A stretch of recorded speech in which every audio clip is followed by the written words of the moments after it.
अस्सलाम वालेकुम भाई लोग, मेरा नाम अज़मत फ़ारूक़ी है और आप देख रहे हैं मेरा यूट्यूब चैनल देसी बैंकर्स। अच्छा, मैं इससे पहले एक वीडियो मैंने अपलोड करी थी जिसमें मैंने आपको ये बताया था डिसीज़ अकाउंट की न्यूज़ किस तरीके से कंफर्म होती है और बैंकर डिसीज़ अकाउंट की न्यूज़ कंफर्म होने के बाद क्या क्या चीज़ें या ट्रीटमेंट उस डिसीज़ अकाउंट के साथ बैक एंड पे कर रहे होते हैं। इस वीडियो का मकसद उसी से रिलेटेड है, ठीक है, बट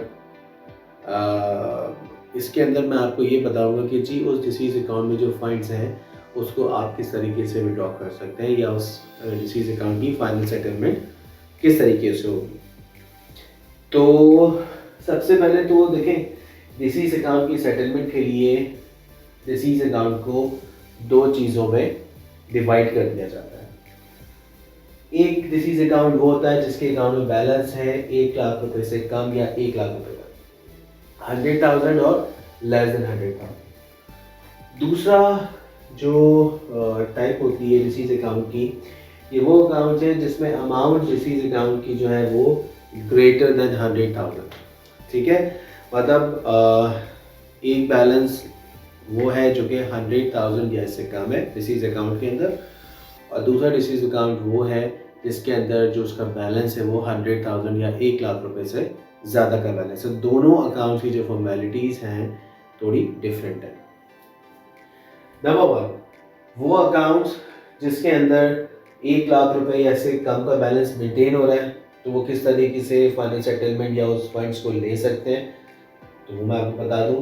लीगल हेयर्स की रिटर्न रिक्वेस्ट चाहिए होती है। लीगल हेयर्स में जो ब्लड रिलेटिव होते हैं या जो कोर्ट बताते हैं वो हमारे लीगल हेयर्स होते हैं, ठीक है। जो उसके सिबलिंग्स हैं या उसके जो ब्लड रिलेटिव्स हैं, तो नॉर्मली वही होते हैं उसके जो लीगल हेयर्स होते हैं, उसके जो उसकी लवाहिकीन होते हैं डिसीज अकाउंट के। नादर का डिसीज सर्टिफिकेट लाजमी है, ठीक है। नादर का डिसीज सर्टिफिकेट मतलब वो नादरा जो होता है एक वैलिडेटेड सर्टिफिकेट, एक ऑथेंटिकेटेड सर्टिफिकेट देता है, तो वो एक ओरिजिनल आप ले जाएं, कॉपी बना के बैंकर आपको वापस कर देगा, कॉपी पे अटैच कर देंगे। Third, C/Cs of all legal hairs, जितने भी लीगल हेयर्स हैं या उस डिसीज अकाउंट होल्डर के लवाहिकीन हैं, उन तमाम की C/Cs की कॉपीज़ और C/C ओरिजिनल ज़रूर लेके जाएं ब्रांच में या बैंक में, ताकि वो उसको अटैच कर सकें। अगर कोई लीगल हेयर ऐसा जो कि माइनर है या वो 18 साल से कम है, तो उसका C/C ऑफ कोर्स नहीं होगा, तो उसका जो भी पे फॉर्म है वो ज़रूर लेके जाएं। Prescribed request on bond inability. अच्छा, इससे पहले C/C ऑफ डिसीज्ड मतलब ये है कि कुछ बैंक्स बोलते हैं, कुछ बैंक्स नहीं बोलते, लेकिन अच्छी बात है अगर डिसीज्ड का NIC रखा हुआ है तो उसकी कॉपी ले जाएं तो वो भी काफ़ी है। अब 5वां पॉइंट है प्रिस्क्राइब्ड रिक्वेस्ट ऑन बॉन्ड इंडैमिनिटी या इंडैमिनिटी बॉन्ड। देखिए, एक बॉन्ड होता है जो कि आपको एक भरना होता है, ठीक है। प्रिस्क्राइब्ड इंडैमिनिटी फॉर्मेट्स होते हैं तमाम बैंकों के अंदर, अपने अपने उन्होंने लीगल वेटेड फॉर्मेट्स रखे हुए होते हैं। एक रिक्वेस्ट आपकी उस बॉन्ड पेपर के ऊपर प्रिंट होती है, और नॉर्मली जो बैंक्स होते हैं वो 200 रुपीज़ वाला पेपर जो होता है बॉन्ड पेपर, लीगल पेपर, उसके ऊपर प्रिंट करा के आपसे साइन लेते हैं। उसमें 2 गारंटर्स या 2 विटनेस आपके होते हैं जो कि साइन कर रहे होते हैं। वो पैरेलल आपकी इंडैमिनिटी वो बैंक में सबमिट होती है। सबसे ज़्यादा इम्पॉर्टेंट और लीगल डॉक्यूमेंट जो आपको इस केस में चाहिए होता है वो होता है हेयरशिप सर्टिफिकेट। तो ये हेयरशिप सर्टिफिकेट का मतलब ये है कि कोर्ट जो है एक आपको हेयरशिप सर्टिफिकेट बनाकर देती है जिसमें वो बताती है कि जी इनके जो लवाहिकीन हैं या इनके जो लीगल हेयर्स हैं, ठीक है ना, तो जिनका हिस्सा है इनके अकाउंट्स के अंदर, उसके नाम और NIC नंबर या बेफॉर्म नंबर उसके अंदर लिखे हुए हैं। तो अकॉर्डिंगली फिर बैंक उसी तरीके से एक्टिव बात करता है।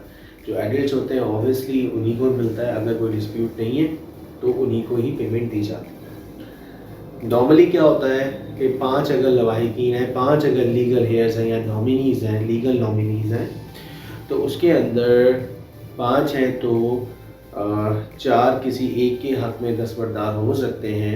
लेट्स सपोज के एक वालदा हैं, 4 बच्चे हैं, ठीक है, मतलब मियाँ बीवी थे, मियाँ का इंतकाल हो गया तो 4 बच्चे और उनकी वाइफ हैं या उनकी विडो है या उनकी बेवा है। तो वो चारों बच्चे और उनकी जो विडो हैं, जो उनकी बेवा हैं, वो लीगल हेयर्स बन सकती हैं, और या लीगल हेयर्स मैं उनको बोलूँगा कि वही लीगल हेयर्स हैं एक्चुअली।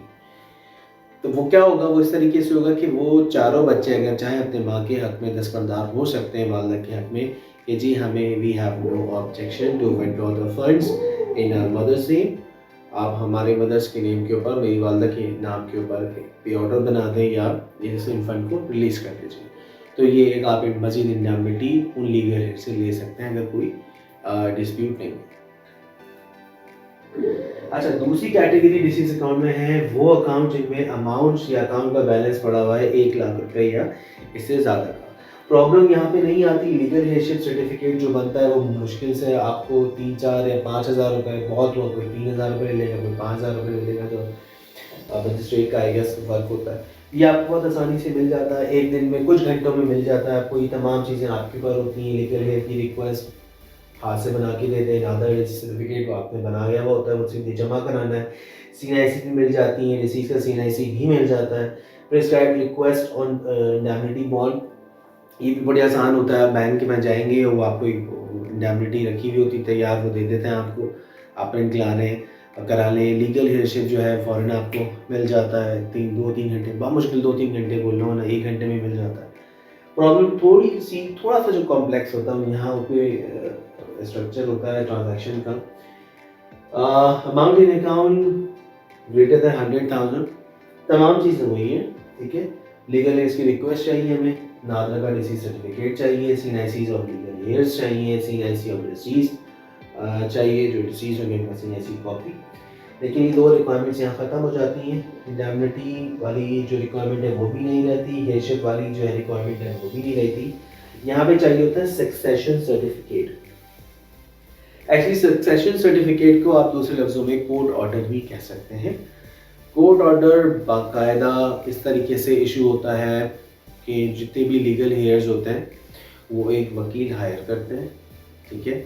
वो आपका केस बनाता है, फिर उसके बाद आपकी तमाम बैंकों में, जितने भी बैंकों में अकाउंट हैं, बैंकों में लॉकर्स हैं, इवन के आपकी जो प्रॉपर्टी के इश्यूज़ हैं, आपके डिसीज़ के जो शेयर होल्डिंग हैं, उनके सेविंग सर्टिफिकेट्स हैं, वो एक लेटर ड्राफ्ट करके बैंक्स को दे देता है, SSCB को दे देता है कि जी मुझे शेयर के बारे में बता दिया जाए।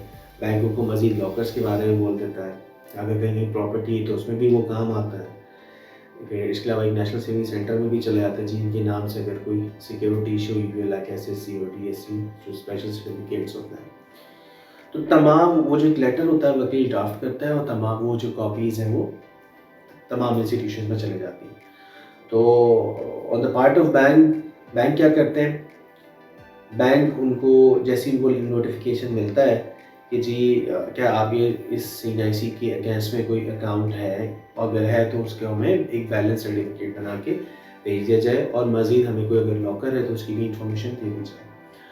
तो फिर वो पहले गैदर करता है, जो वकील होता है इंफॉर्मेशन गैदर करता है तमाम अकाउंट्स की और तमाम लॉकर्स की चीज़ें, और उसके बाद फिर वो जज के पास केस लेके जाता है। फिर जज जो होते हैं वो एक दिन दिया जाता है, उसमें उनकी हियरिंग होती है। फिर उसके बाद तमाम लीगल हेयर्स जो होते हैं वो आते हैं और अपनी अपनी विटनेस कराते हैं, ठीक है। उनके रिकॉर्ड होते हैं, जो उनके बयानात होते हैं उनके रिकॉर्ड होते हैं।